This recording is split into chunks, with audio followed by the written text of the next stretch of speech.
If you're somebody who struggles to find opportunities to improve and learn while on shifts in the NHS, which is quite a common theme nowadays given the high number of patients that come through the door, a lot of staff working in acute medicine in general do struggle to make or find opportunities, whether it comes to improving their medical knowledge and skills or even improving their portfolio for the purposes of applying to specialty training, or even if they are in specialty training, to actually progress. So this is a really difficult thing to overcome. And as an A&E trainee, I've struggled with this ever since starting to work in the NHS. But I've compiled a list of sort of tips and tricks that helped me really progress from being an SHO who first came to the country, having not much knowledge and skills, and quickly, quite rapidly progressing and improving to the level of being able to get into training and take it from there and improve even further. So in today's video, we'll try and break down 4 to 5 steps that we can take in order to actually deal with the problem of service provision. So the first step is to set target goals. And I know this sounds obvious, but it's extremely important. So I don't mean in a vague way, just setting target goals and at the beginning of your rotation or whatever. But if you're gonna come across a week of repetitive shift work, whether it's nights, days, then try and identify any particular knowledge or skill that you want to improve on.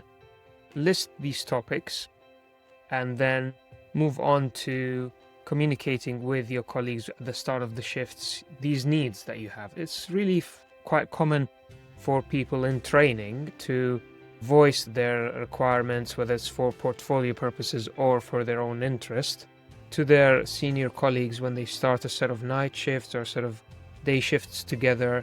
It helps the team morale, does help a lot when the different individuals in the team show interest in trying to learn new skills, have a particular knowledge. So not only does it actually show that you're very interested and very keen and enthusiastic, but your colleagues can help you identify patients that have these certain pathologies or acquire these certain procedures that you're looking after, so that you're not just working on these things on your own. So while you're doing the shifts, try and identify patients who might be able to fulfill the particular knowledge gaps that you have, the queries or questions that you have, or even need the procedures that you need to get signed off or want to at least even observe. If you don't feel ready to do them yourself, maybe you can do some reading at home so that when you do observe somebody else doing it, the next time after that you can do it yourself. The second step is to actually practice your knowledge and skills regardless of the cases that you get. So this is really specific for what we call these service provisions, for these service provision shifts, where you look at the screen at the beginning of your shift and you think, oh God, I'm not going to learn anything from this at all. But there's something important to realize here, which is that you can alter the case to try and bring out the most out of your own knowledge, to challenge yourself and practice certain things. So I can give you a few examples. If you are in a DGH and you come across a lot of elderly patients with falls, with trauma, what we call silver trauma, of course we're all taught to take silver trauma as a major trauma and run through ATLS, but just from real life experience, rarely does that happen. What ends up happening a lot of times is the patient's already been triaged. From the triage notes what sort of a specific injury they've had, and you're gonna image that, or maybe the triage doctor of the day already imaged it, so all you have to do is look at the images and then go examine the patient and refer them onwards. But instead of doing that, what you could do is decide not to look at any investigations and just see that the title of presenting complaint is a fall in an elderly patient, and then move on to practice your primary and secondary surveys of ATLS. I don't mean that by bringing everybody together and calling a major trauma. I just mean in your own head, and then eventually when you go and examine the patient, go through the steps that you would as if it's a major trauma, as if you're examining a patient and doing a primary survey. If you do that enough times, it will become second nature for you. So in the instance where you do come across a major trauma patient, you've done this tens and tens of times, okay? So this is just one example. Another thing for people who do a lot of medicine, for example, or A&E, and even though they might be quite confident about their diagnosis of a particular presenting complaint, you can try and just sit down after examining the patient or even before examining the patient and make a list of what you would think could cause the certain presenting complaint. Even though you might have already diagnosed them, it's quite obvious what they have. Just try and come up with as many pathologies that could cause the disease, or that could cause the presenting complaint rather, and think to yourself, why is it not these others? Because you're going to then have to force your brain to come up with how these illnesses present and how they're different from what your patient presented with. Okay? Now I understand that we all have a very high workload and you might not be able to do this on the spot, and that's absolutely fine.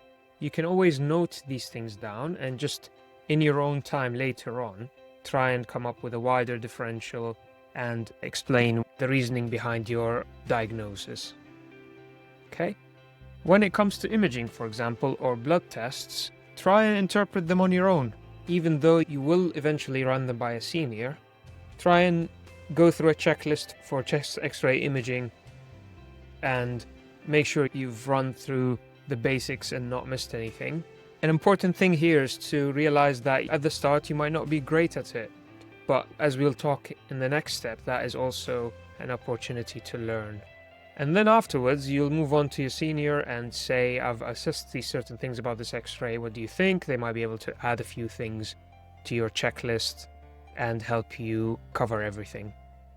Now the third step is to make a list. I know this is going to sound quite obvious, but handovers allow you to realize repetitive themes, topics, presenting complaints and diagnoses in the department.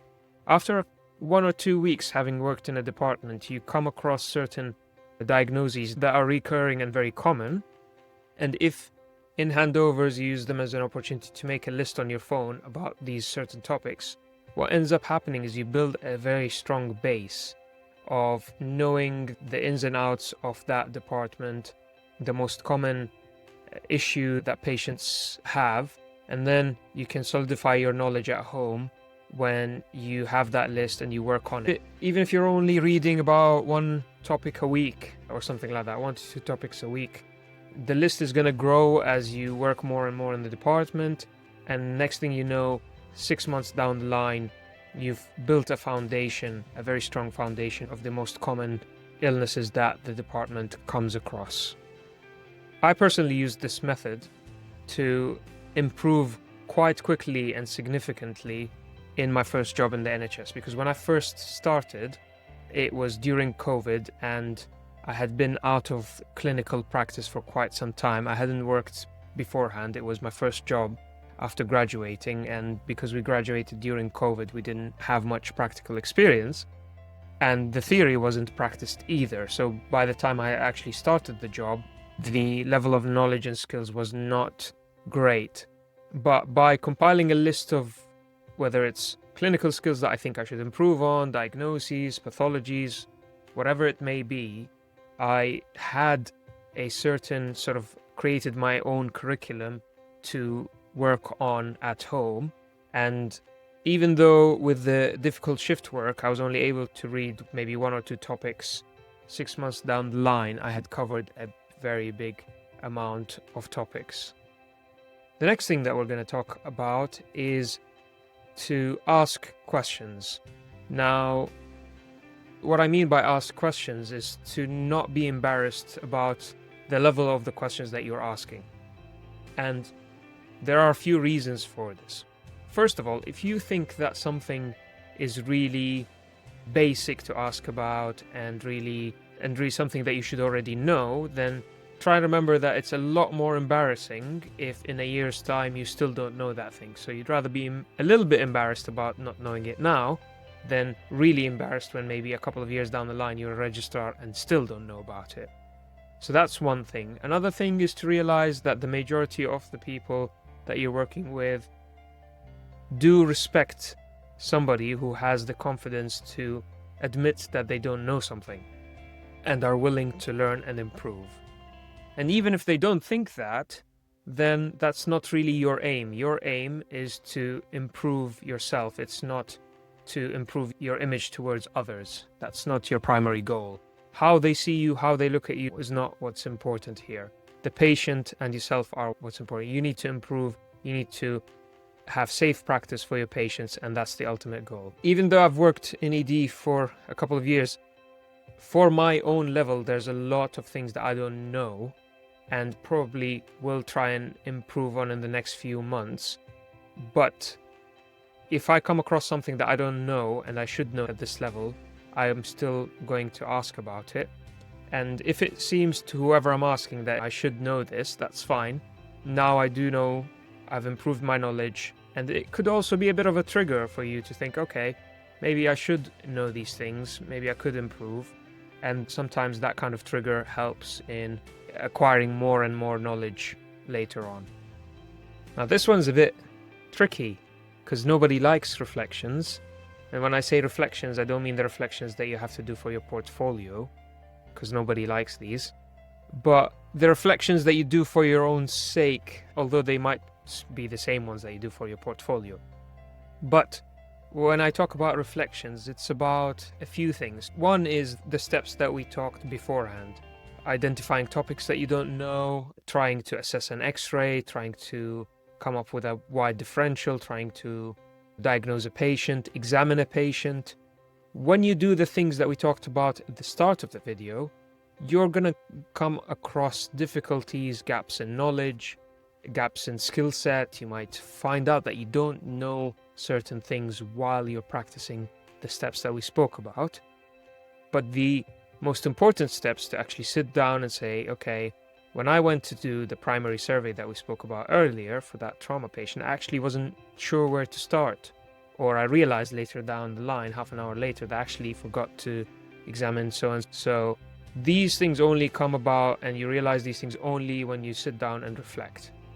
That's one important use of reflections. Another one is actually specifically when it comes to procedures. So I can vouch for this. A significant portion of my ability to improve when it comes to procedures comes from reflecting on them at home. And when I say reflection, I mean sitting down and actually writing down the steps to carry out a procedure. Let's say it's a fracture manipulation, a Seldinger chest drain, whatever it may be. Even if it's as basic as a cannula, okay? You sit down, write down the steps, the order of the steps that you would do the procedure. What you might come across is that the first time you write it down, you actually miss a few steps, okay? And that's the helpful bit, because it's going to activate the motor skills, it's going to activate the memory of the steps of the procedure without having done the procedure.